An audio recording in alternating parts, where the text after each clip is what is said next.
A partir de este instante, 2 horas y media de comunicación, de misterio, de aprendizaje, de asombro, todo lo que pasa en el mundo y que a veces no se cuenta, lo contamos nosotros. Javi Pérez Campos, compañero, buenas noches. Muy buenas noches, Iker. Hubo un gran efecto llamada con un gran montañero, Carlos Pauner, cuando vino Cuarto Milenio.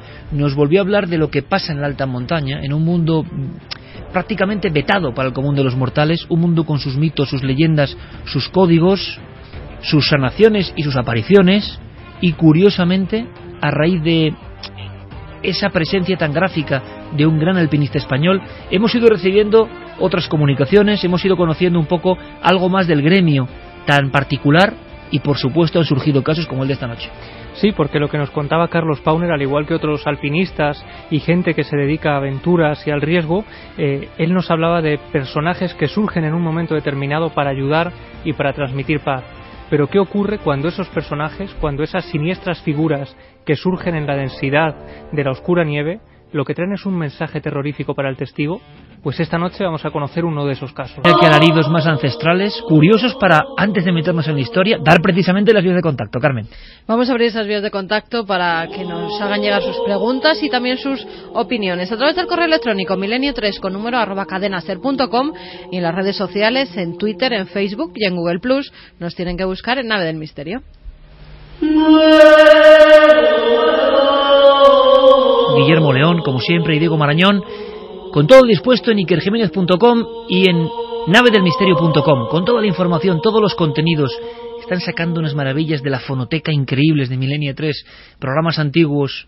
Todo lo que queráis saber de nuestro universo está ahí, incluso toda la información para esa Expo 2015 que está ya a punto de llegar. Pero estos cánticos, ¿a dónde nos llevan? ¿A dónde nos llevan? Bueno, esta es una grabación muy breve realmente, de unos alaridos ancestrales conectando con la magia del monte, el alma del monte. Así lo decía el gran Illarramendi, un gran compositor y seguidor de este programa.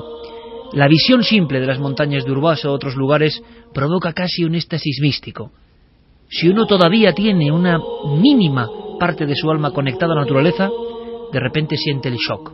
No nos extraña, porque en estas montañas, en estos lugares hoy seguramente nevados, donde vivieron los últimos carboneros, donde todavía están los cazadores furtivos, donde hay un mundo que es distinto del que hemos construido en la urbe, ahí siempre ha estado muy presente la presencia entre mítica y real del propio ánima del bosque, como si fuese un reducto del animismo de las culturas muy antiguas que decían que el árbol era ser vivo de verdad, no como lo pensamos nosotros, que la piedra es ser vivo de verdad, que hay que cuidarla, hay que amarla, hay que saber por dónde se camina en la noche.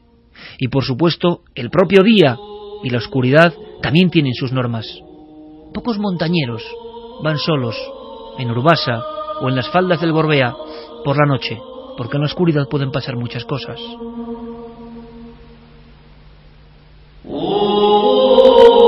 Y algunas noches, y doy fe, en estos lugares se puede casi sentir como si el viento utilizara sus resortes, los ramajes, los caminos, la soledad, como una canción, como una sinfonía. Illarramendi quiso poner la voz de esa sierra de Urbasa, esa sierra donde se habla y en otros puntos de, por ejemplo, el mito de Mari, o de algunas luces, como la dama de Amboto, que se aparecían a los caminantes, que comunicaban un conocimiento, que era una aparición que te podía aprovisionar de terrores o de elementos importantísimos. Las luces de la montaña, montañeros que en una expedición o buscándose la vida o buscándose el alimento, se encontraban con algo que les dejaba petrificados. Bueno, pues queremos, en estas noches de frío que estamos pasando, acudir a este lugar que estoy seguro está congelado ahora mismo. Un lugar salvaje, ancestral y mágico. Allí ocurrieron cosas, sobre todo en cierta época. Estamos a final de los 70, en este caso concreto que recorre Diego Marañón en su memoria, al principio de los 70, en 1973. Desde esa fecha hasta 1980, época turbulenta, convulsa, muchos montañeros, muchas personas que hacían del campo y de aire puro su vida, o su afición para escapar de la vida rutinaria, se encontraron con extrañas luces, pero luces que provocaron efectos increíbles, efectos alucinantes, en personas y en animales. Uno de los informadores de aquella época, rescató una historia, un caso concreto, un caso con elementos, yo creo que muy significativos para entender lo que es la magia de la oscuridad en el monte, donde, como repito, todo es posible. Son unos amigos que han quedado para subir a un monte concreto, y se van a topar con una historia que creo que jamás pudieron explicar. Es el momento de la dramatización de Milenio 3, la noche de las 2 lunas.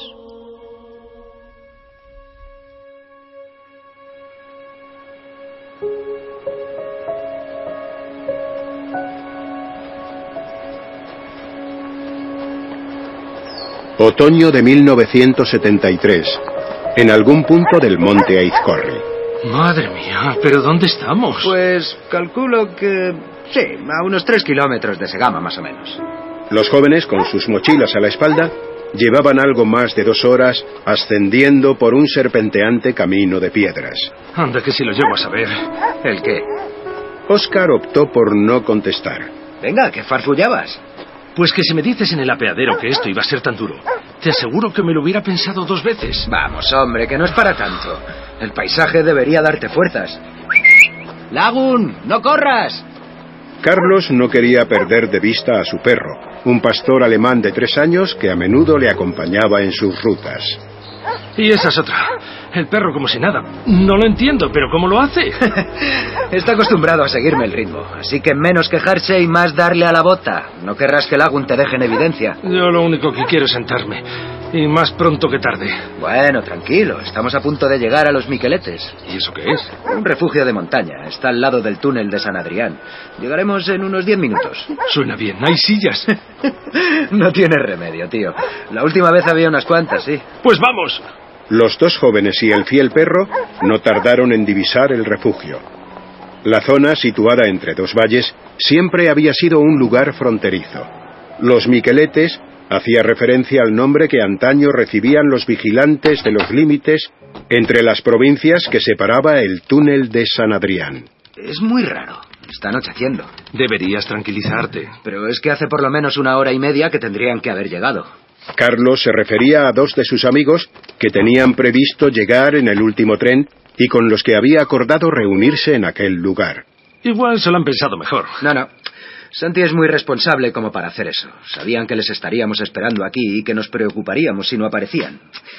No sé, esto me da mala espina. Lo mejor será esperar aquí. Quédate tú si quieres. Yo voy a salir con Lagun a ver si los encuentro. Oscar se puso en pie de inmediato, impulsado por el más elemental de los instintos del ser humano, el miedo. ¿Qué dices? ¿Estás loco? No te preocupes, me conozco estos montes como la palma de mi mano. ¿Me vas a dejar solo? Venga, no va a pasar nada. Si fueras tú el que estuviera ahí, seguro que querrías que alguien saliese en tu busca, ¿a que sí? No estaré fuera más que un par de horas. Más te vale, porque yo no sé cómo salir de aquí. Llévate la linterna. No hace falta, hay luna llena, se ve perfectamente. ¿Y tú eres el experto? O coges la linterna, o no dejo que salgas por esa puerta. Vale. ¡Vamos, Lagun! Oscar observó cómo las 2 figuras, cuyos contornos se iluminaban tenuemente en la noche, avanzaban por la senda de la montaña hasta perderse de vista. El joven, temeroso, cerró la puerta de madera y la aseguró bloqueándola con una silla. Carlos avanzaba con paso firme. En el valle reinaba un absoluto silencio. Una calma que sin embargo se iba a romper en un instante. ¿Qué te pasa, chico? El perro se había detenido en un recodo del camino. Lagun miraba fijamente una zona de matorral. Lagun, ¿qué has visto, socio? Carlos alcanzó a distinguir cómo las ramas de unos arbustos cercanos se agitaban nerviosamente. Vale, ya lo veo. Hola, chicos, ¿sois vosotros? Venga, no me hagáis esto. El joven se agachó y tanteó el suelo en busca de una piedra. Con más temor que determinación, la lanzó con fuerza contra las ramas. ¡Oh, por Dios, qué susto! Te parecerá gracioso, ¿eh? Eres un alarmista. Ni que fuera la primera vez que ves un caballo. Anda, vamos. Bueno, ¿y ahora qué pasa? No recuerdo que haya ninguna torre de alta tensión por aquí cerca. Fue entonces cuando Carlos se dio cuenta de que hacía varios metros que estaba caminando solo. ¡Lagun! El perro se había quedado unos metros atrás. La tenue luz le permitió distinguirlo en un punto del camino. ¿Otra vez? ¿Qué estás viendo ahora? Vamos, chico. Lagun, no me hagas ir a por ti. El montañero volvió unos metros sobre sus pasos, hasta el lugar exacto donde Lagun permanecía inmóvil. Una sensación de pánico le atravesó el pecho al descubrir que los ojos de su perro, siempre expresivos y chispeantes, habían dejado de reflejar la luna. En ellos solo había oscuridad. ¿Pero qué? Lagun, ¿qué te pasa? ¡Muévete, socio! ¡Lagun! El desconcierto se apoderó de Carlos al comprobar que su leal amigo se había convertido en una especie de estatua. Su mueca era rígida y no había en ella el más mínimo rastro de vida. Estaba petrificado. Carlos, Carlos, ¿eres tú? ¡Begoña! ¡Santi! ¡Carlos! ¡Nos hemos perdido! ¿Qué haces aquí? No lo sé. No sé qué le pasa a Lagun. No sé qué tiene. Habíamos salido a buscaros y de repente... La joven estudiante de veterinaria descolgó su mochila de inmediato. Carlos, pásame tu linterna. Espera, ni siquiera sé dónde la tengo. Con la luna llena se veía bastante bien. Espera, ¿qué luna llena? Ahora se ha cubierto, pero hasta hace 2 minutos el camino se veía perfectamente. Los jóvenes se miraron confundidos. ¿Qué os pasa? Carlos, no hay ninguna luna llena. Estamos en cuarto creciente. Nosotros hemos podido llegar hasta aquí alumbrándonos. ¿Pero qué dices? Te aseguro que... mira, ahí la tienes otra vez. Los montañeros alzaron su vista en la dirección donde Carlos apuntaba. Las nubes, moviéndose lentamente, dejaron a la vista una majestuosa esfera de luz, perfectamente redonda, que inundaba el monte con una suave luminosidad. Es imposible. De repente, la esfera comenzó a desplazarse hacia la izquierda de la bóveda celeste. Eso no es la luna. Un fogonazo de una luz intensa alcanzó de lleno a los 3 jóvenes, que quedaron momentáneamente cegados por el impacto. ¡Despertad! ¡Despertad! ¿Pero qué hacéis aquí, en mitad del camino? ¿Qué hora es? Las 7 y algo. Lagun apareció ladrando sobre las 5 en el refugio. Ha sido él el que me ha guiado hasta aquí. Pero, ¿dónde? Decidme que vosotros también la habéis visto. La luna. ¿Qué luna? ¿De qué habláis? Yo me refería al disco enorme. ¿Disco? Sí, era gigantesco, tío. Al principio creí que era un globo, pero giró 90 grados y salió disparado en aquella dirección. Era algo sólido, eso seguro. Empezó moviéndose muy despacio, pero al cabo de 1 minuto cogió velocidad. Venga, no me digáis que os lo habéis perdido, pero se ha sido hace un rato. ¿Lagun está bien? Perfectamente. ¿Por qué no habría de estarlo? Anda, que si no llega a ser por él, está hecho un valiente. Pero bueno, ¿me vais a explicar qué os ha pasado? Ninguno de los 3 jóvenes quiso nunca volver a relatar lo que había sucedido aquella noche en el monte Aizcorri. Sabían que nadie creería un relato como el suyo. Carlos jamás regresó al lugar de su increíble encuentro con aquella extraña luminaria. Santi y Begoña, de mentes más bien escépticas, experimentaron un cambio radical en su postura ante el fenómeno ovni. Tan solo Lagun, el pastor alemán cuyas células se habían petrificado durante varios minutos en un proceso imposible, conocía con detalle lo que había ocurrido aquella madrugada. Sus ojos, cuentan quienes le conocieron, jamás volvieron a ser los mismos, porque solo él era el custodio del secreto de la noche de las 2 lunas.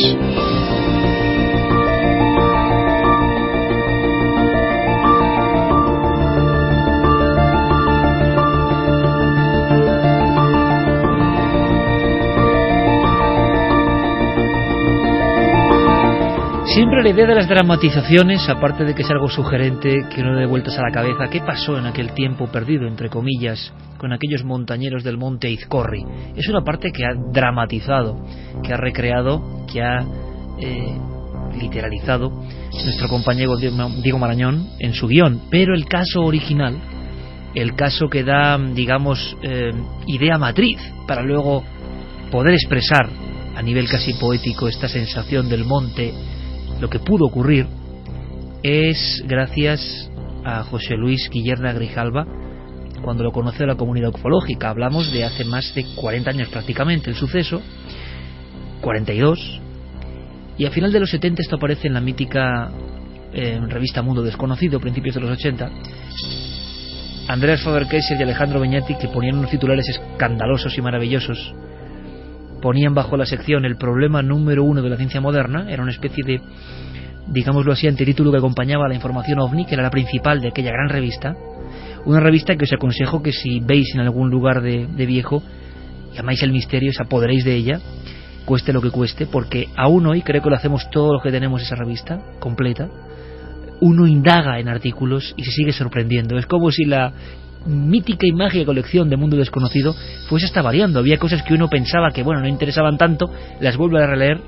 Es el trabajo de los pioneros, ¿no? Pues José Luis Guillerna Grijalva hacía un artículo sobre la primera parte de esta aparición y el titular era el siguiente: el perro que se quedó de piedra. La historia de los ovnis, luces extrañas, lo que sea, nos habla muchas veces de efectos fisiológicos, y los perros han sido protagonistas muchas veces. Recuerdo ahora, no muy lejos de allí, en el año 81, en el mes de junio, un trabajador de la Caja de Ahorros de Vitoria, cerca del pueblo de Ajarte, llegando casi a Ochate, ve algo muy parecido a este caso, saca su cámara de fotos, pero justo antes se da cuenta de una señal, y es que su pequeña perrita se ha quedado como una estatua de piedra. En aquel reportaje, Guillerna, que tenemos en la mesa ahora mismo, decía textualmente lo siguiente, o más bien lo decía el testigo: cité al perro 2 o 3 veces más, con idéntico resultado.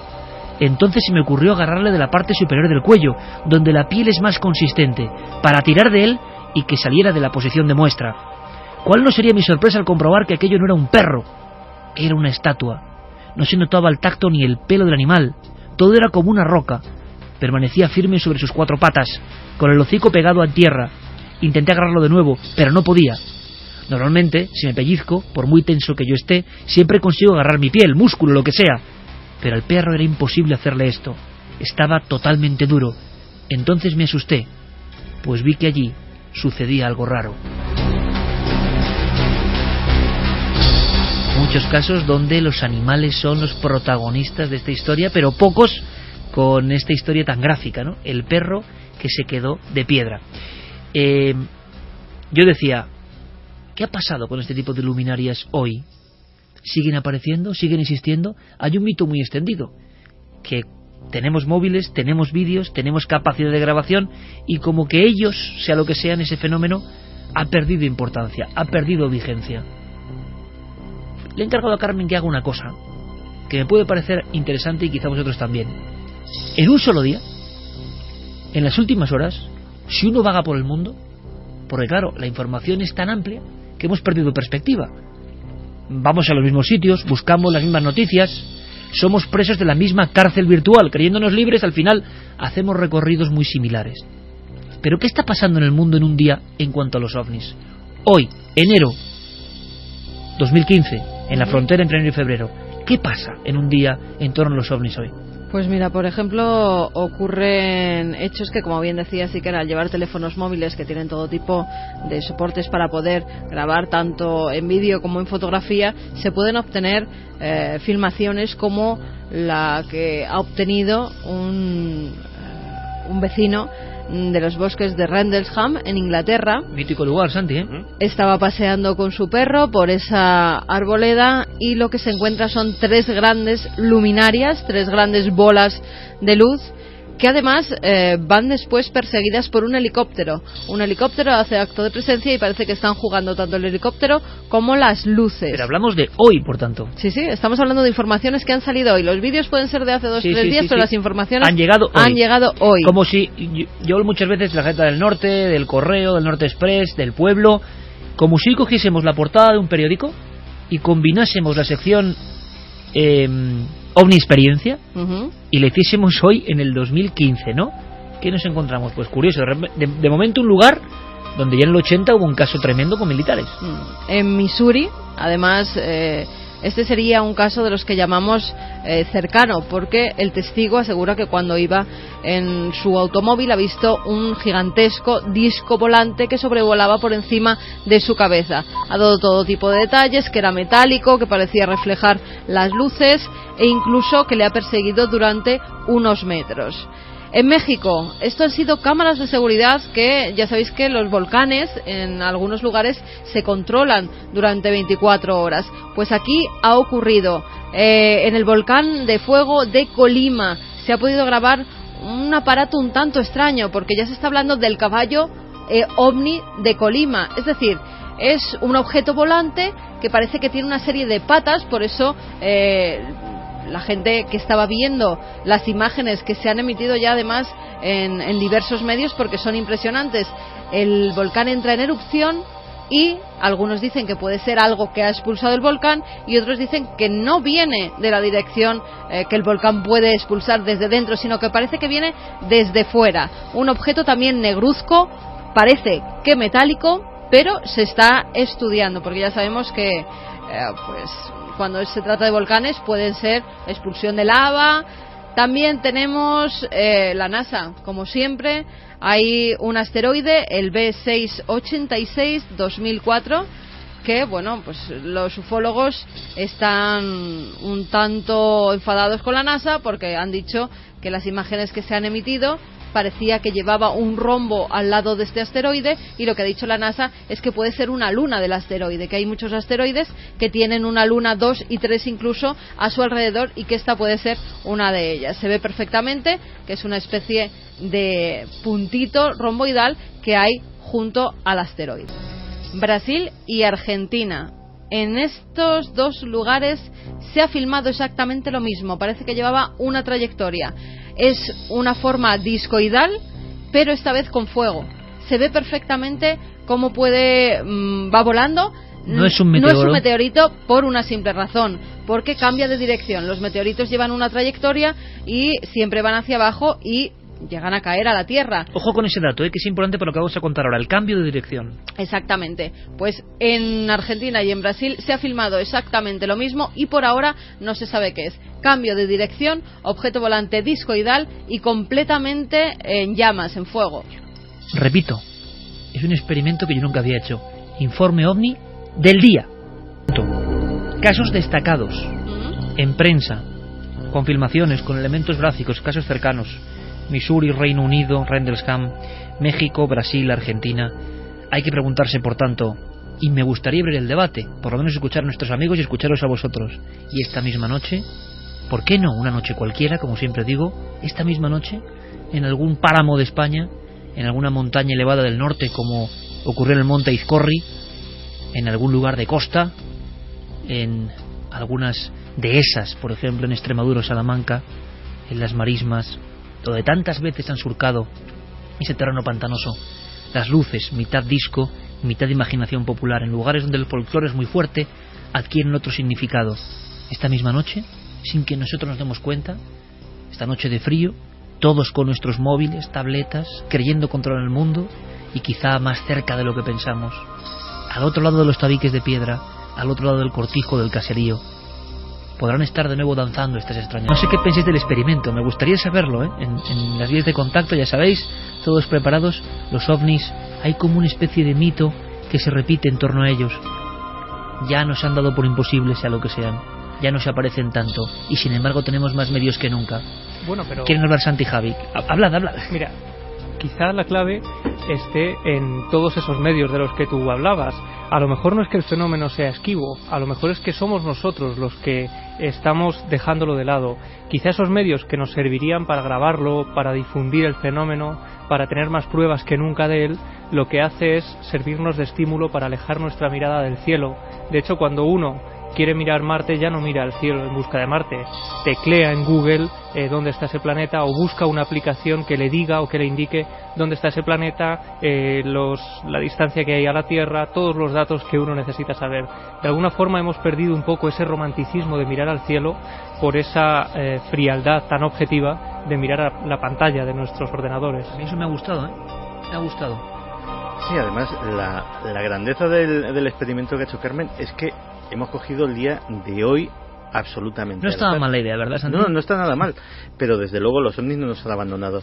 Todos los días, y es, por ejemplo, y ellos se circunscriben simplemente al ámbito norteamericano, se puede consultar la página del MUFON, es una de las organizaciones ufológicas más importantes del mundo, con más trayectoria y con más prestigio, y todos los días hay algo. La tengo delante.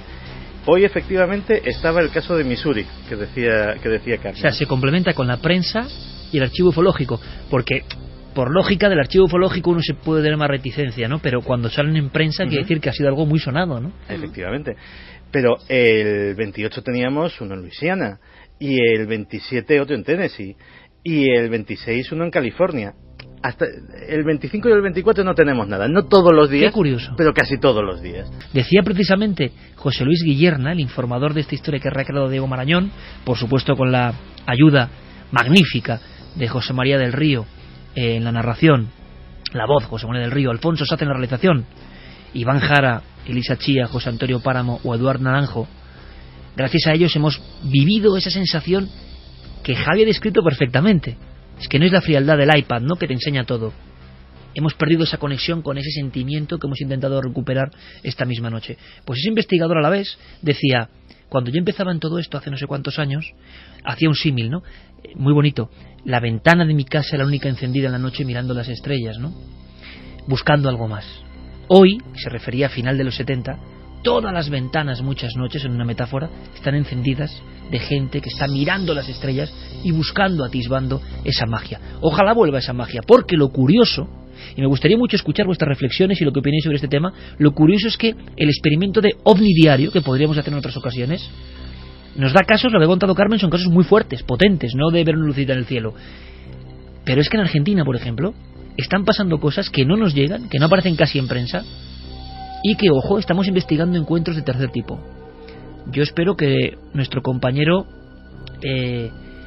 Hildebrand, nuestro buen amigo, esté atento y pueda proporcionarnos información sobre algunos casos, Fernando Silva Hildebrand, sobre algunos casos que se han producido, hablo de los últimos meses, semanas, pero ojo, con supuestos tripulantes, entidades, como esos casos que se vivían en el 70, que ya apenas hay, y que son sorprendentes. De momento nos habla de algo muy parecido. El perro casi petrificado, observando unas luces extrañas que se acercan a una hacienda, y un final terrible y curioso para lo que han llamado en Argentina Caso Pablo. Pero resulta que esto queda en los cenáculos de investigadores, que llevan toda la vida en esto. Fernando Silva nos lo cuenta. El caso Pablo, vamos a llamarlo así para reservar la identidad del testigo, sucede con 3 avistamientos. El principal ocurre el 16 de octubre, en el momento en que el testigo estaba preparándose para salir de su casa. Él vive en una zona rural en las afueras de La Plata, que es una de las grandes ciudades argentinas. En ese momento él encuentra que sus perras se muestran inquietas, como si estuvieran previendo algo. Estas perras son perras de campo, acostumbradas a los ruidos extraños, a la noche. Esto sucede sobre las 20, las 8 de la noche, hora argentina, y entonces él mira por la ventana y ve una luz increíble que variaba del naranja a rojo. Esto, por supuesto, le provoca un estado de estupor, un estado de miedo. No sabe describir muy bien qué es lo que puede llegar a haber sido, pero por supuesto lo relaciona con un ovni, un objeto volador no identificado, allí fuera de su vivienda en su establecimiento rural. Luego esto se repite, son 3 avistamientos, como dijimos, el primero fue el más importante, que sucedió el 16 de octubre, y este caso que lo trae Carlos Alberto Yurchuk, un investigador argentino independiente que colabora con la producción de mi programa y con mi trabajo, dice que le hizo la entrevista acerca de los sucesos y luego se tuvo que ausentar por unos días por una convención OVNI en Brasil. Cuando vuelve de Brasil se encuentra con que Pablo, el testigo, se encuentra internado por un caso de histeria y de nervios, un verdadero choque de nervios que lo deja internado en una localidad del interior. La familia, específicamente el padre, habla con el investigador argentino Carlos Alberto Yurchuk, le narra esta situación y le comenta que los casos de luces siguieron sucediéndose en la ausencia del investigador.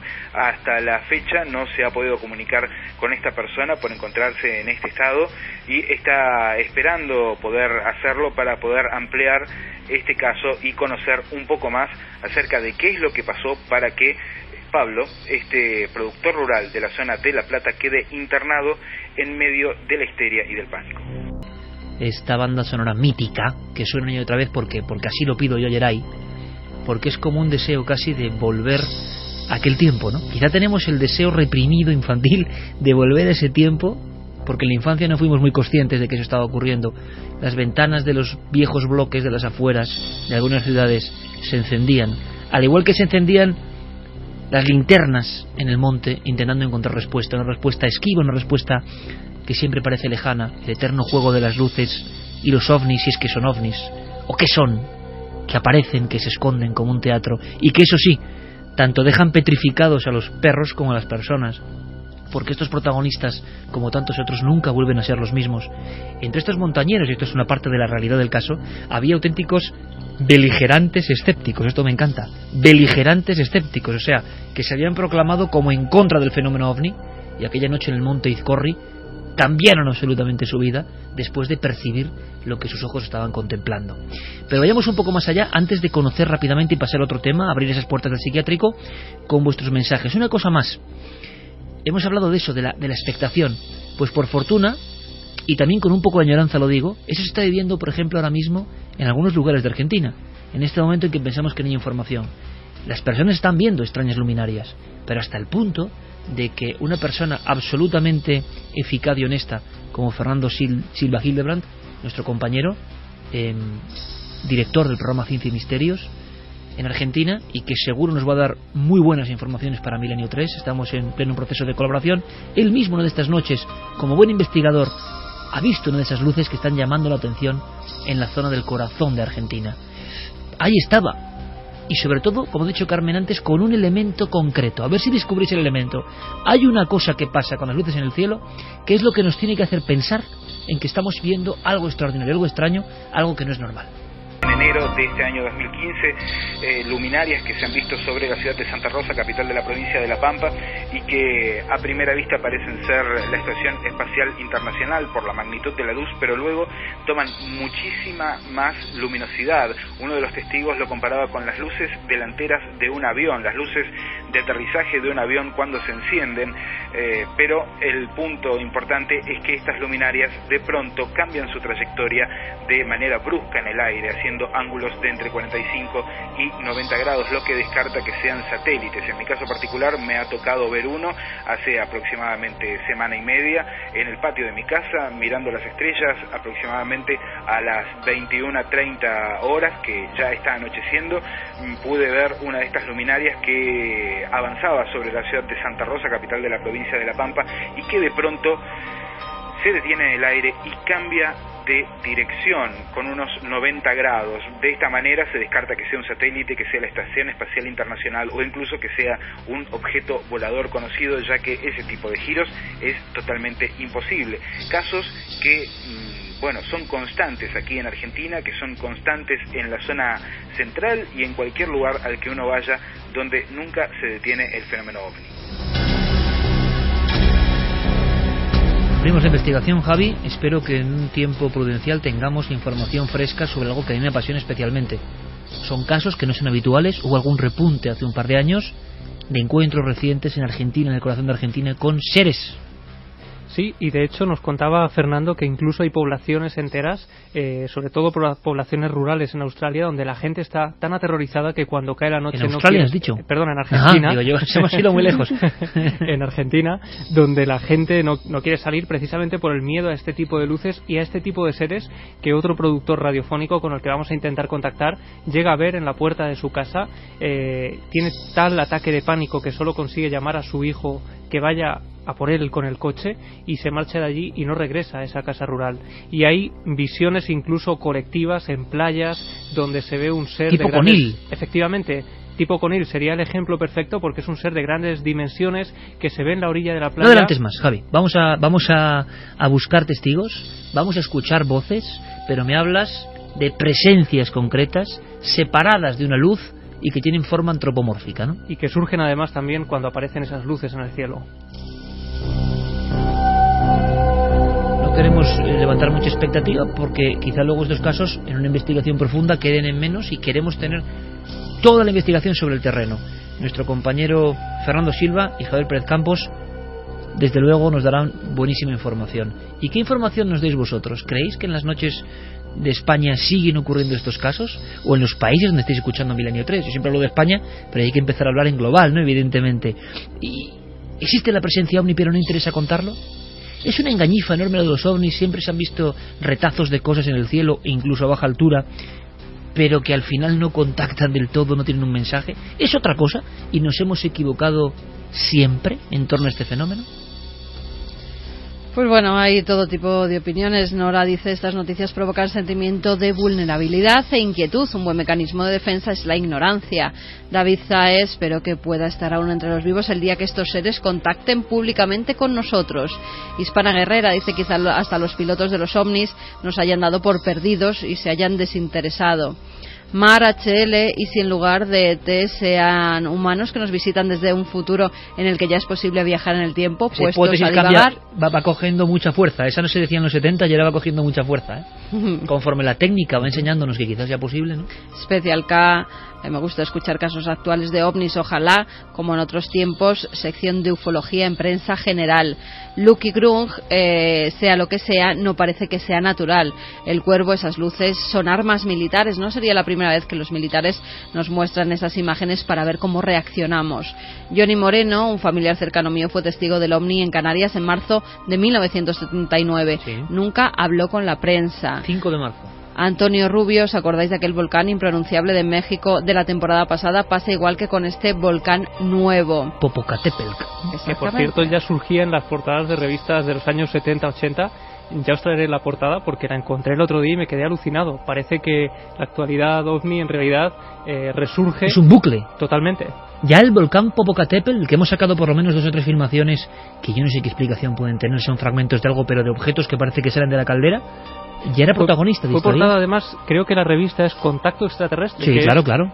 Mexicana además, sí. Y allí aparecían portadas los ovnis del volcán Popocatépetl, y de hecho esas imágenes se parecían muchísimo a estos cilindros que veíamos surgir hace escasos meses. Antes de las cámaras filmadoras del lugar. Estaban las fotografías de los testigos in situ. Pues eso está muy bien, ¿eh? Porque en los últimos tiempos las cámaras de vigilancia... Y ya se habla de bases ovni, ¿no?, en los volcanes. Bueno, se habla de todo, porque a veces también recibes el información... El problema de las filmaciones, las de México, por ejemplo, en el volcán, es que algunas de ellas no eran que saliera del volcán, sino que entraban en el volcán, que era lo extraño. Suena un poco raro, pero lo que erupción. Sí es extraño es que las grabaciones, podemos pensar, y les hemos analizado todo eso con la visión del hombre digital de hoy en día, con los amigos de imagen, que es... ¿Qué puede pasar en esta imagen que parece que hay algo?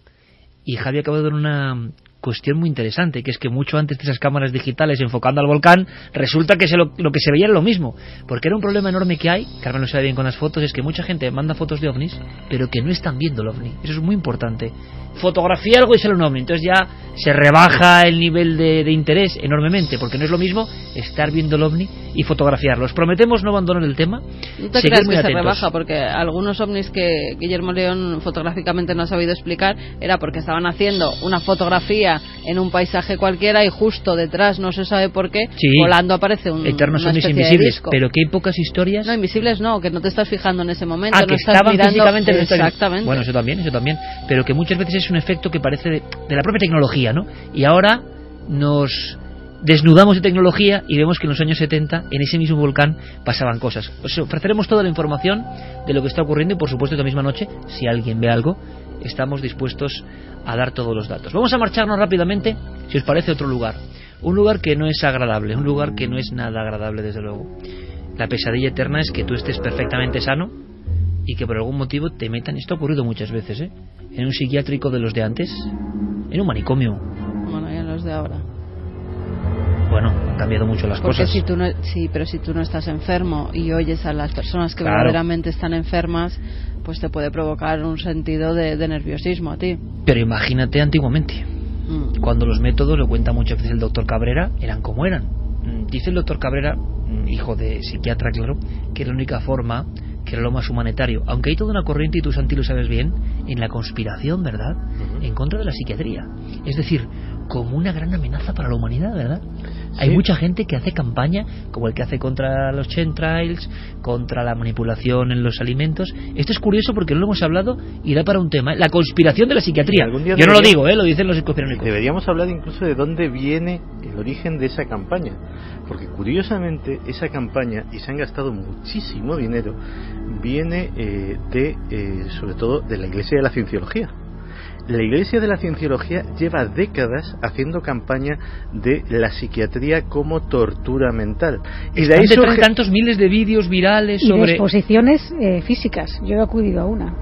En contra de la psiquiatría como gran amenaza para la humanidad. Sí, además una exposición que se hizo en pleno barrio de Salamanca, en un edificio bastante caro de alquilar.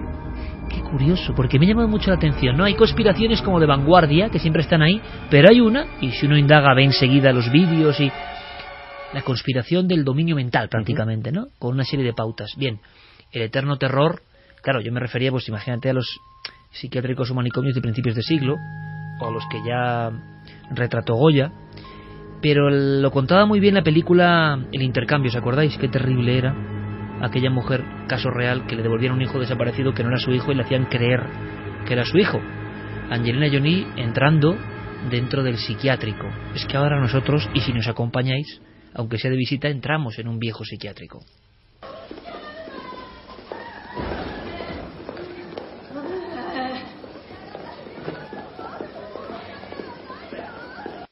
Este es tu cuarto. El doctor está fuera. Te verá por la mañana. Necesito hablar con alguien que tenga autoridad. Lo siento. Mi cuarto. No. Este es mi cuarto. ¿Puedo hacer una llamada? El derecho al teléfono se gana por buen comportamiento. No se te permiten periódicos, revistas, libros, radio y objetos afilados. Es por tu propio bien. Escúchame. Mi cuarto. Este es mi cuarto. Mi cuarto. No, este es mi cuarto. Mi cuarto. Mi cuarto. Mi cuarto. Mi cuarto. Mi cuarto. Mi cuarto.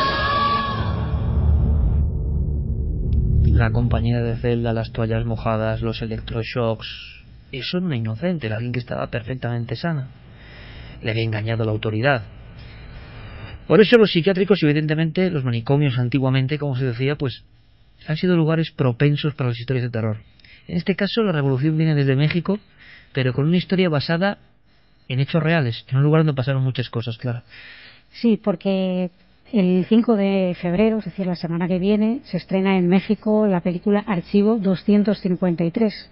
Una película que nos trae a colación la historia de un viejo edificio situado en la Ciudad de México, que tiene una historia bastante curiosa tras de sí, pero bueno, es que incluso en esta misma película han pasado cosas, es decir, que ahí se entremezcla un poco las dos historias, ¿no? La real y la de la filmación de la película.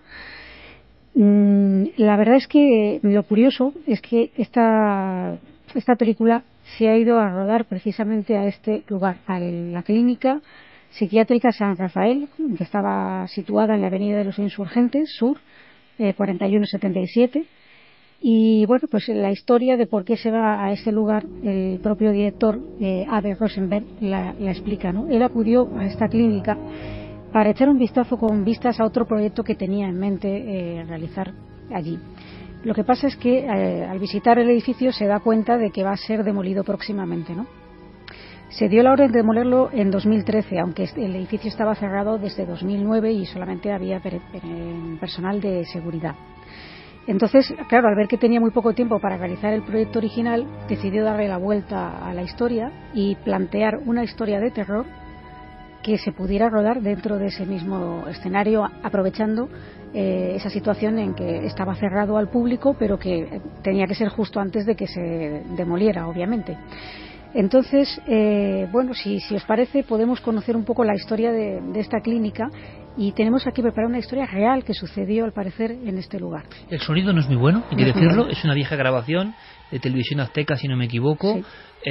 Tiene ya unas décadas y no se escucha muy bien, pero sí que tiene algo de bizarro y dramático.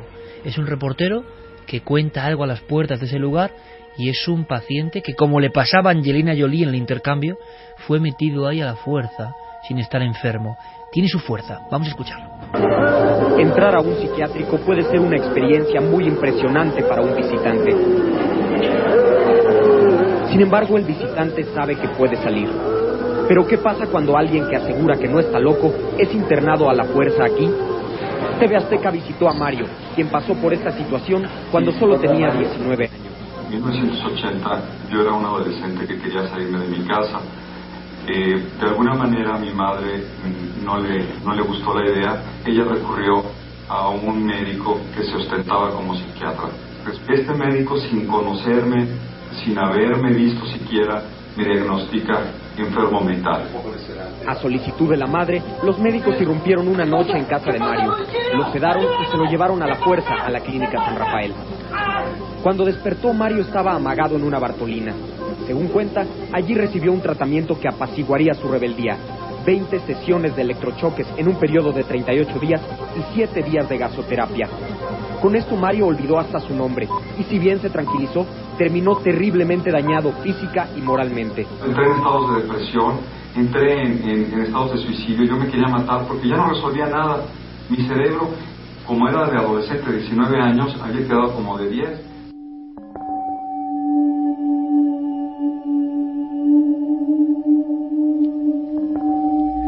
Pues bien, esta clínica fue construida entre 1945 y 1949 y el objetivo principalmente era dar atención a pacientes con enfermedades mentales.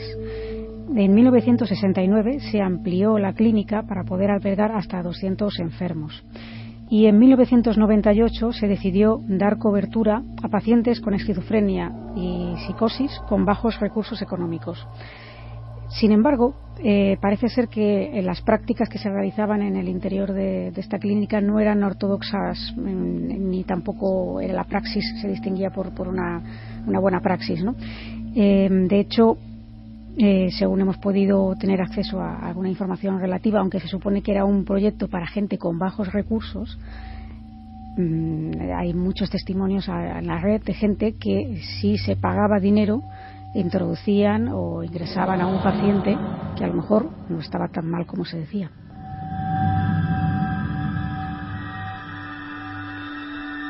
El proyecto estaba financiado con fondos mexicanos y franceses, bajo la dirección de médicos especialistas del Hospital Santa Ana de París y de la institución Monte Albán de México. Y como decimos, pese a las buenas intenciones que en inicio tenía, fue protagonista esta clínica de numerosos escándalos que incluían el maltrato a los pacientes, algunos de los cuales habían sido, como decimos, internados en contra de su voluntad, como hemos escuchado incluso en este testimonio. ¿Me estás contando, Clara, que había familias, vamos a ver, que se estilaba, entre comillas, el hecho del el rebelde de la familia, o por cualquier otra circunstancia, lo ingresamos aquí a la fuerza? Saben los médicos que están allí que esto está ocurriendo, pero a cambio de una mordida, de un dinero, aceptan que eso se convierta casi en una cárcel para ese individuo, ¿no? Sí, al menos esto es lo que se ha rumoreado fuertemente a lo largo del tiempo. Lo que ha dado fama a este lugar. Exacto. Y bueno, pues aparte de esto también se comenta que se realizaba excesivos electroshocks, es decir, se habla incluso de que del 10% de los electroshocks realizados en México se realizaban en esta clínica, que además era una clínica gestionada por la Orden Hospitalaria de San Juan de Dios. Y bueno, pues parece ser que gracias a la opinión pública, a numerosos testimonios que se fueron destapando, a reportajes tanto en televisión como en prensa, pues de repente en 2009 fue cerrada al público sin que se dieran demasiadas explicaciones, un poco por la puerta de atrás. Y en 2013 es cuando se ordena la demolición, y es cuando el director de esta película se interesa por el lugar. Da la impresión, Clara, a esta altura de la historia, que es una especie de boom como el que ocurre en España con los bebés robados, ¿no? Es una historia larvada durante generaciones, está pasando, y el escándalo de repente salta por una comunicación en la prensa, y entonces empiezan a tomar medidas. Hablamos de ayer mismo, 2009. ¿Qué ocurre? ¿El director se interesa por este sitio? Sí, se interesa por este lugar porque además, no solamente, aparte de la historia terrorífica en cuanto al trato humano que se daba a las personas allí ingresadas, no contento con eso, este lugar tiene, a partir de que se cierra al público, es decir, antes de la demolición, pero bueno, hay un servicio de seguridad, se empiezan a comentar cosas en petit comité que van al final saliendo a la luz pública, ¿no? Por ejemplo, el personal de vigilancia denunciaba que sucedían fenómenos extraños en el interior del edificio, como por ejemplo la aparición de presuntamente espectros vestidos o tanto a veces como si fueran enfermeros del lugar, y otras veces como si fueran pacientes que vagaban por el inmueble. Otras veces se escuchaban, por ejemplo, el sonido de movimiento de muebles que parece que se arrastraran, ¿no? Algo que es muy frecuente también en los casos de presuntas casas encantadas. La audición de gritos en lugares donde no había nadie y cosas por el estilo que tenían un poco atemorizados a los vigilantes. Así pues, se inicia el proceso de producción de la película, que dura 3 meses, y al final consiguen un permiso de 15 días para rodar en el interior de la clínica, una cosa que es muy acelerada, ¿no? Y precisamente por esto el 90% de las escenas de esta película se han rodado de noche. Y hay que tener en cuenta que al equipo que se le mete, especialmente a los actores o gente de producción o gente que no tenía ni idea al principio de que este fuera a ser el proyecto, y es la primera vez que entraban en este lugar, y encima conociendo la historia. O sea, no podemos decir aquí que la parte de su gestión pues no haya tenido cierto peso, pero lo cierto es que aquí tenemos, bueno, que el equipo pasaba muy malos momentos, hasta el punto de que el propio director ha explicado lo espeluznante que fue rodar durante esos 15 días allí dentro y lo atemorizado que estaba todo el equipo, ¿no? Por ejemplo, a veces se les olvidaba alguna parte del equipo, algo que un componente que no era excesivamente valioso, y había alguien que siempre se ofrecía a pagarlo con tal de no ir a buscarlo a ese lugar en concreto, que se había quedado perdido en un pasillo o lo que fuera, ¿no? También hay zonas de la clínica que bueno, pues notaban, se les ponían los pelos de punta solamente por transitar por algunos de esos pasillos, y que el equipo de rodaje era de los más unidos que se conocen, ya que ninguno quería trabajar solo, ¿no? Allí. Durante un recorrido nocturno por el viejo hospital, algunos de los miembros dijeron que no querían volver a trabajar de noche, que lo pasaban muy mal, porque habían escuchado, por ejemplo, el ruido de un mueble como caía y después de caer se arrastraba varios metros. Como os pasó a vosotros en Navalmoral, por ejemplo, en la comisaría de policía. Pues me has quitado el pensamiento de la mente, porque estaba yo precisamente acordándome de esto, ¿no? Que fue un poco... Gran estruendo, grabado incluso, un mueble pesado que se arrastra donde no hay nadie y ¡pum! Como una señal, que hizo una advertencia que no sabemos interpretar bien, ¿no? Escuchamos un sonido, pero igual es una advertencia de algo, ¿no?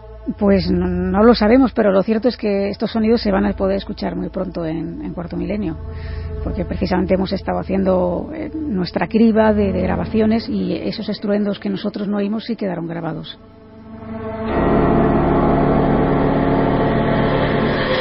También es muy común durante este rodaje que se hayan escuchado sonidos de puertas que se cierran o que se abren solas, sonidos de azotes.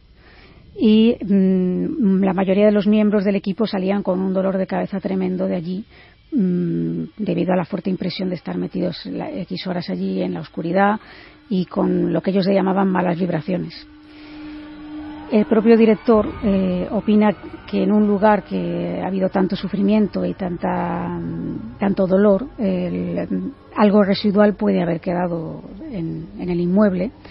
Y una de las actrices, concretamente Ana Ceti, por ejemplo, sufrió un bajón emocional en un momento determinado del rodaje porque encontraron unos expedientes y entre ellos pues había un expediente con unos dibujos y unas pruebas médicas que correspondían a una persona que había asesinado a sus padres, y esto pues le produjo tan malestar que dijo que ya no quería seguir filmando.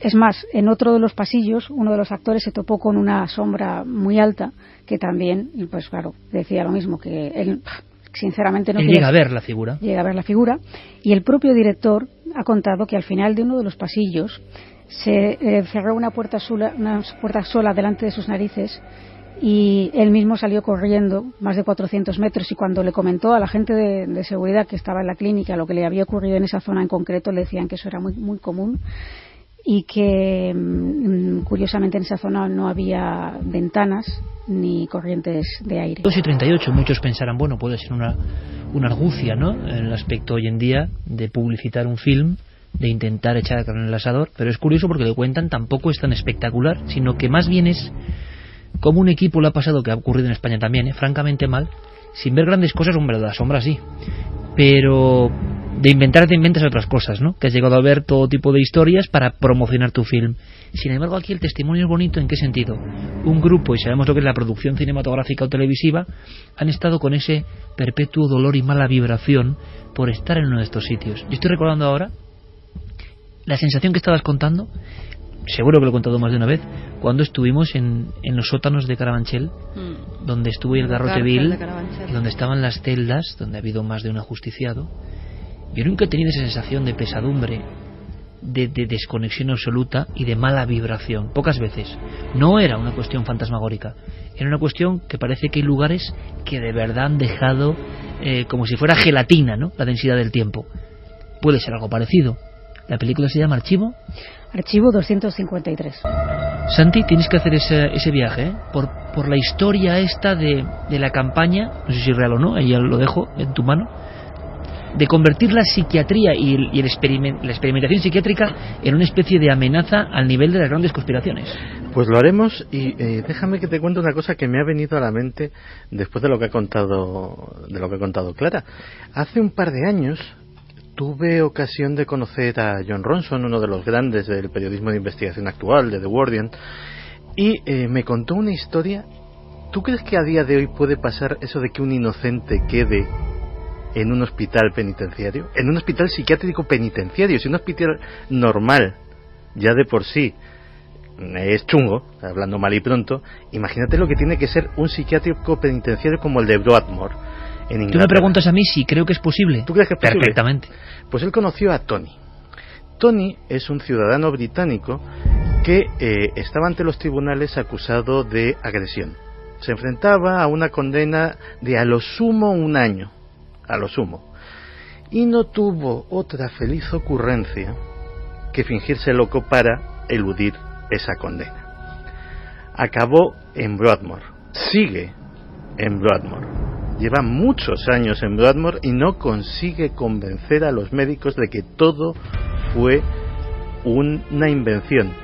Dicen que es un psicópata y que como tal psicópata tiene una capacidad de engañar y de fingir y de hacerse pasar por sano que no es normal, con lo cual cada petición de excarcelación año tras año está siendo denegada. Vaya pesadilla, ¿eh? Eso sí que es una pesadilla. Sí, ahora todos hemos conectado con esa historia y seguro la audiencia también, ¿verdad? Vaya pesadilla. Pero por cierto, Clara, uno de los miembros de ese equipo, de esa película mexicana, de este lugar que hemos conocido ahora gracias al breve viaje, ahora iniciamos otro pero hacia las alturas, hablaba de una sombra gigantesca, una sombra que le causaba espanto. Vámonos a la montaña. Hemos hablado antes del efecto llamada. Nos gusta mucho cuando ocurre esto y nos ocurre habitualmente, sinceramente. Cuando uno de vosotros, valientes de cualquier gremio, de cualquier ámbito, viene a Cuarto Milenio y cuenta una historia, no es en sí por esa historia, sino por el bien que está haciendo para que otros vean que se toma con total naturalidad, con honestidad, y que muchos más han compartido la vivencia. Uno de los alpinistas más importantes del mundo, Carlos Pauner, una gloria aragonesa, vino a contarnos algo a Cuarto Milenio, y a partir de ahí hemos ido indagando un poco más. sabíamos del tercer hombre y de alguna historia con españoles, y vamos conociendo más y más y más. Y la que viene esta noche es espectacular porque entre la frontera de la pura alucinación y algo más hay un concepto diferente que Javi nos va a contar. Pero recordamos, ¿queréis saber, por si os perdisteis ese caso, qué nos contaba a grandes rasgos, cuál era el momento álgido de la experiencia de ese hombre que ha coronado todos los 8000, Carlos Pauner? O sea, la primera visión del Serpa es a unos 400 metros. Cuando me acerco ya no está el Serpa, pero veo otras figuras y están a 10, 15 metros.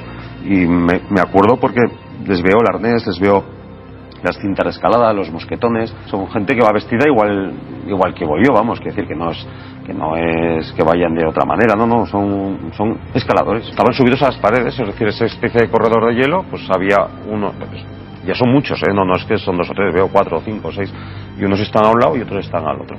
Y sí que es verdad que cuando termino ese corredor y me enfrento ya a una zona que ya reconozco y que ya sé dónde estoy, que sé que voy a llegar al campo 2, aunque no llego, me coge la noche y tengo que volver a dormir en el hielo, pierdo por paredes que no se baja, que no se puede ir, que conducen a los abismos. Entonces realmente es un momento clave y es cuando más bajo de moral estoy. Y esa figura del Serpa me hace recordar, me da el clic y me da la ilusión. En un momento entre la vida y la muerte, cuando se dejaba prácticamente y se abandonaba hacia el más allá, una especie de Sherpa fantasmagórico le indicaba el camino para salir. Al salir, unas figuras extrañas, parecidas a las que vio esta mujer, que nos vas a contar su historia, Javi. Sí, y que ocurrió en el año 2010. Ella, Isabel Suppé, ha escalado ya diversas cumbres. En aquella época tenía cierta experiencia, lo hacía de una forma relativamente cotidiana, hasta tal punto que cuando ella se va a marchar de Alemania y viaja a Argentina, su hermana pequeña ya le había advertido en alguna ocasión del peligro de las montañas, pero esa vez en ese viaje que le cambia la vida a Isabel, esta chica Alesa le dice: ten cuidado con la montaña porque es muy peligrosa. Isabel no sabe hasta qué punto esas palabras van a ser de alguna forma premonitorias. Isabel empieza a subir por el Condoriri en los Andes bolivianos. El pico está a 5.500 metros de altura. Ella va con su compañero, con un escalador australiano, Peter Comelius, que va con ella. Y hay un momento, el 29 de julio del año 2010, cuando están a 50 metros nada más de hacer cumbre, se plantea el momento más complicado para terminar la ascensión. Son las 5 de la tarde, está cayendo la noche, han llegado a una parte de la montaña que es prácticamente una pared vertical con un hielo muy viejo. Dice Isabel que es un hielo complicado en el que no les queda más remedio que colocar ahí los anclajes para terminar la subida, y lo hacen así, colocan esos anclajes, la cuerda va atada un extremo al lado de Peter y un extremo en su lado, y van ascendiendo poco a poco. Intenta contrarrestar además los peligros que surgen en su mente, el miedo a ese hielo tan antiguo, el miedo a que se les haga de noche en mitad de la montaña, con todo lo que viene después, con todo lo que les espera en el campamento, los amigos, los compañeros, el café, la comida. Sin embargo, un resbalón de Peter hará que todo eso cambie en cuestión de segundos. Y es que cuando están a escasos metros de la cumbre, Peter da un paso, dan otro paso, intentan coordinarse más o menos, hasta que en un momento determinado Peter da un paso en falso y entonces se precipitan al vacío. Una pendiente de 400 metros, una caída de 400 metros de altura a la que es prácticamente imposible sobrevivir, y en la que además durante esa caída van golpeándose en la cara y en el cuerpo con los diferentes salientes de la montaña.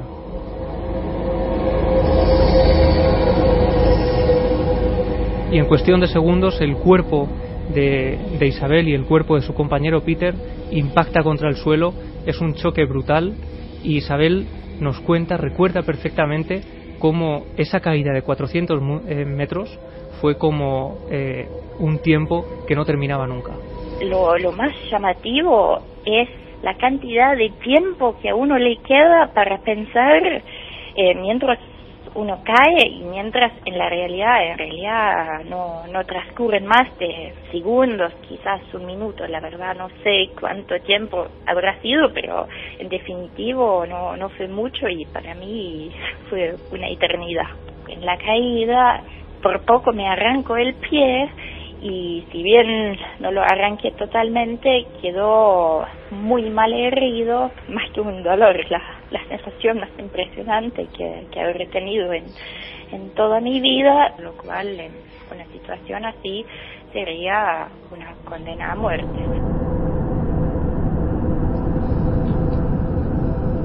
Cuando vuelve en sí, Isabel piensa que ha muerto, que ha despertado en el reino de los muertos, que es imposible haber sobrevivido a una caída así.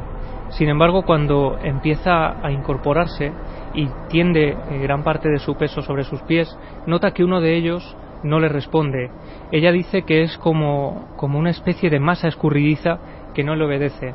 Lo que Isabel no sabe, y sabrá días después, es que en el interior de la bota los huesos se han salido del pie, el pie se ha convertido en una masa, solo pende el talón de esa pierna y de alguna forma la vida se le va escapando por la sangre que está perdiendo.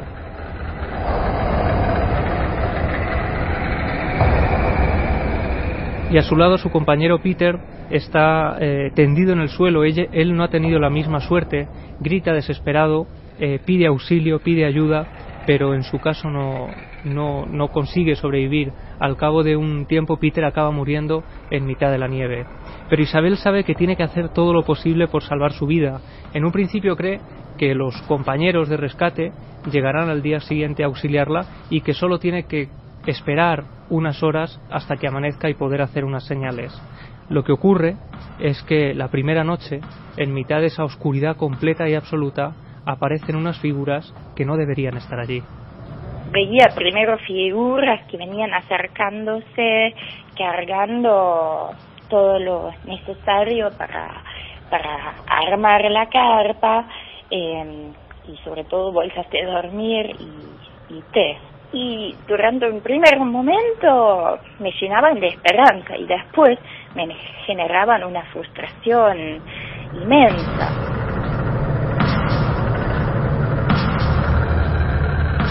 Y no solo eso, sino que Isabel Suppé, como cuenta en su libro Noche Estrellada, donde relata toda esta experiencia con gran detalle, cuenta que esas figuras oscuras la invitan en un momento determinado a meterse dentro del saco de dormir, donde ella estará más caliente, donde podrá descansar, y sabe, inconscientemente, que si hace eso, que si entra en uno de esos sacos, que si se decide a dormir, lo hará para siempre y no despertará. Esto es muy curioso porque ahora revisaba el testimonio de Carlos Pauner, y Carlos Pauner, antes de la aparición de esas figuras encaramadas en el hielo, ¿sabéis lo que contaba? Que una voz que le escuchaba, le decía: descansa, duerme, déjate llevar, no merece la pena el sufrimiento. Alguien, él mismo, está dejándose vencer.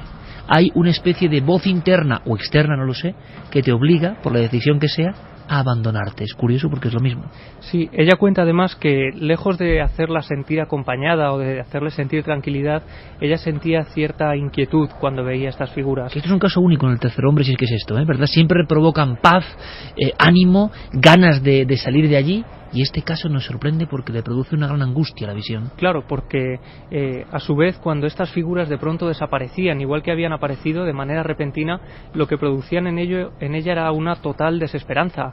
Ella llegaba a confundirlos, lo veía de forma tan nítida, aunque después se debate sobre si pudo ser real o era una simple alucinación por el shock, pero ella llegó a plantearse que pudieran ser sus amigos o sus compañeros que estaban intentando llegar a saludarla y ayudarla, pero allí desaparecían de pronto cuando estaban a escasos metros.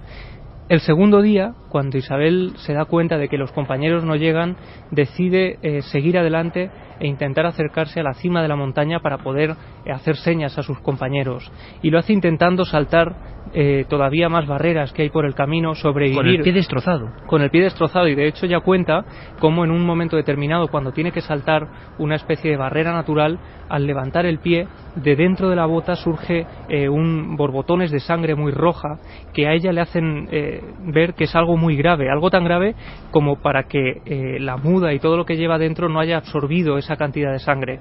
Hasta tal punto incluso ella dice que es sangre arterial y que su vida pende de un hilo por completo en ese momento. Así que consigue arrastrarse cada vez más asustada por todo lo que está viendo. Además, no puede hacerse un torniquete, necesita su pie para continuar en esa aventura por vivir. Y entonces idea un sistema para no quedarse dormida, porque ella cree que en cualquier momento puede ocurrir y eso la llevaría irremediablemente a la muerte. Coloca un bastón, uno de sus bastones, en la nieve y coloca en él su cabeza.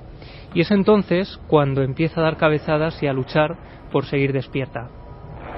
Hay un momento determinado, ya en la segunda noche, los compañeros no llegan, y entonces ella, una vez más, empieza a ver una pequeña luz a lo lejos que va acercándose lentamente. Y cuando me despertaba y volvía a ver el filo, veía unas figuras que caminaban por el filo, y eran figuras así como uno vería en circunstancias normales a una figura humana lejana que se viene acercando por un filo de montaña con la única iluminación de las estrellas. Solo que después se iban deformando porque les crecían las piernas y los brazos. Ella desangrándose, sea shock o no, o el shock le provoca una visión de algo real, yo no lo sé. Ve unas figuras por el filo de la montaña, mira que he escuchado cosas, por el filo de la montaña, esta pobre mujer que está desangrándose, van unas figuras que va viendo cómo se deforman los brazos y los pies, las piernas y los brazos. Y en ocasiones van incluso en comitiva. Ella los ve en principio uno a uno, solitarios, caminando por el filo de la montaña, pero después llega a ver a varios de ellos juntos y acercándose a ella, deformándose poco a poco. Pero los ve estando despierta. Y lo que ocurre es que en un momento determinado ella ya empieza incluso a retrotraerse a momentos felices de su vida. Eso que dicen de que cuando estás a punto de morir, tu vida pasa por delante de tus ojos y recuerdas los momentos más felices. Pues eso empieza a ocurrirle a ella, empieza a recordar cosas que le gustaban en vida, cosas que le encantaban, todo en la soledad de esa montaña. Sin embargo, las figuras continúan surgiendo en la lejanía, en la soledad de ese lugar, acercándose a ella y transmitiéndole esa sensación de inseguridad. Vamos a escuchar de nuevo a Isabel relatándonos por qué estas figuras le producían esa desesperanza. En los momentos de lucidez empecé a pensar en esas alucinaciones como una especie de imagen enemiga, porque me daba cuenta que la esperanza que ellos me infundían me agotaba, o sea, la esperanza y la frustración que seguía esos momentos de esperanza, sobre todo al principio, cuando a cada vez que veía una figura trataba de incorporarme, de pararme sobre mi pie bueno, y hasta les hacía señales de luz y gritaba, y todo eso me hacía gastar el poco calor que me quedaba y me agotaba.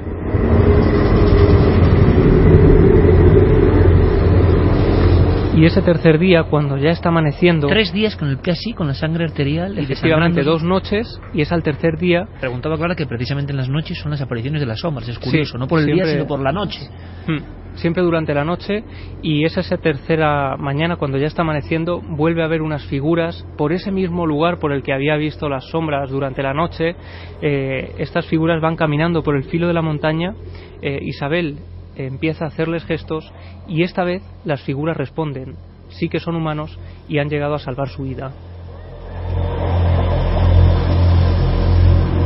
Por tanto, ¿quiénes eran las figuras anteriores? ¿Era una especie de bucle en el tiempo? ¿Era una especie de lo que estaba por venir? ¿Por qué esa deformación? Y Clara ha estado muy avispada. Ocurre solo en las noches. Si uno se está desangrando y lógicamente pensamos en el shock y la alucinación será todo el día, no solo por la noche, ¿no? Aquí lo que ¿Quiénes ocurre... son esos seres de la montaña que se deforman? Claro, ella lo interpreta de la forma más racional, ¿no? Después de esta experiencia viene todo un periplo con médicos, operaciones, 14 operaciones en ese pie, rehabilitaciones intensísimas, una lucha... Compañero muerto. Efectivamente, Imagínate el compañero psíquico, muerto. No solo eso, sino que cuando los compañeros llegan a salvarla, se quedan impresionados. Ella les pide agua, por favor, o algo para llevarse a la boca, y le dicen que no han llevado nada porque ellos iban preparados para bajar 2 cadáveres de la montaña. Fortuna Isabel Suppé, que ha escrito este libro, Noche Estrellada. Noche Estrellada es su primer libro, ahora acaba de publicar Viajes en Rocinante porque su ansia de superación la ha llevado a recorrer los Estados Unidos en una bicicleta que ella llama Rocinante. Todo ese periplo lo cuenta en este libro nuevo que acaba de publicar, donde además pasa por el Área 51, siempre ligada de alguna forma al misterio, y lo que dice Isabel, después de además haber escalado su primer 6000 tras esta experiencia, haber hecho su vida de forma normal, es que desde ese fatídico 29 de julio del año 2010 celebra su cumpleaños 2 veces al año. De todas formas, compañeros, esta gente es de otra pasta, ¿eh? Hablas con ellos y esta gente es de otra pasta, no es de la misma raza humana que nosotros, o sea, eso es imposible. Tienen algo. Precisamente mañana recibiremos a Irene Villa, donde nos va a contar muchas historias sobre algo que nos adelantó Clara Tahoces en esa magnífica entrevista que a mí me dejó convulsionado. Vaya personalidad de esta mujer, pero mañana creo que nos va a contar todavía más y vamos a sobrecogernos todos. Este afán de superación, alguien que ha estado en esa frontera tan delgada de la vida y la muerte y que se convierte en alguien que se pone a dar la vuelta al mundo en bicicleta, o sea, le surge algo de dentro, que cómo se domina ese algo, ¿no? Mientras otros nos ahogamos en un vaso de agua, digo el público en general, yo mismo, ¿no? Cualquiera, hay personas que en el más profundo abismo renacen, ¿no? Pero por otro lado, y hablando del misterio, ella veía a unas figuras por el filo que se iban deformando. Hablamos de Bolivia, la cordillera boliviana. No olvidemos nunca que en Bolivia, y yo conozco en parte ese país, el Apu, el guardián de la montaña, puede cobrar forma. Una de las formas que tenía era una especie de Caronte de las montañas, y era una sombra, la sombra, como le conocen en Perú y en Bolivia, que bajaba de la montaña como una especie de ser serpenteante, forma un tanto extendida, y recogía a los muertos para llevárselos. Hay todo tipo de... Hay hasta algún tratado antropológico increíble de encuentros con la sombra a este nivel en Perú y en Bolivia. Las montañas no son solo piedras, sino que están sus guardianes, ¿no? Quizás hasta las mentes más escépticas, en un momento de corte o de shock, ¿no? Hipovolémico en este caso, son capaces de ver esa dimensión. Decir que son alucinaciones, pues es dejarlo todo a un lado y no preocuparse. Gracias, Javi, por la investigación. Sorprendente el caso, estremecedor.